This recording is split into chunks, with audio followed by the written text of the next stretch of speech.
തുടങ്ങിയില്ലേ പരിപാടി? പിന്നെ എനിക്കൊന്ന് ഇന്റർവ്യൂ കപ്പൽ പരിപാടിയാ. എടാ ഇവന്റെ ചേട്ടന്റെ പാട്ട് പ്രൊമോട്ട് ചെയ്യാൻ നോക്കിയതാണ് സത്യത്തിൽ. ഇവന്റെ ചേട്ടനാണ് ആ പാട്ട് പാടിയത്. പക്ഷെ അത് ചക്കിന് വെച്ചത് കൊക്കിന് കൊടുക്കും. അതുപോലെ എനിക്ക് കിട്ടിയെന്നുള്ളൂ. സ്വന്തം കൂടി ചേട്ടന്റെ പാട്ട് ഹിറ്റാക്കാൻ നോക്കി, അങ്ങനെ വന്നതാണ് അത്. സ്ഥലത്താണ് നിങ്ങൾ കാണുന്നത്. കപ്പൽ മുതലേ കോട്ടയാണ് ഉറപ്പ്. ഞാൻ കഴിഞ്ഞ കഴിഞ്ഞാൽ നോക്കട്ടെ, എന്നോട് ശ്രമം നടക്കുന്നുണ്ട്. ഇതാണ് അവസ്ഥ. ചെയ്യാന്ന് പറഞ്ഞിട്ട് ഇത് കഴിഞ്ഞിട്ട്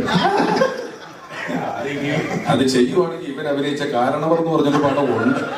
തിരക്കിനിടയിൽ മറ്റേ ചാക്കോടെ കുറെ സ്വർണത്തിനിടയിൽ ഏട്ടന്റെ കാപ്പോ മുങ്ങിപ്പോരുതെന്ന് പറഞ്ഞ പോലെ അതവിടെ ഇരിപ്പുണ്ടേ സുഹൃത്തുക്കളെ. ഒരാവശ്യമില്ല. ഞാൻ ചേട്ടാ കപ്പൽ മലയാളിക്ക് ശേഷം രമേശേട്ടന്റെ കരിയർ ബ്രേക്ക് ആയിരിക്കും സാധാരണ അല്ലേ? കപ്പൽ മുതലാളി കണ്ടിട്ടാണ് ഇത് കാണുന്നെങ്കിലല്ലേ നിങ്ങൾക്ക് ആരാധന തോന്നും പുള്ളിയോട്.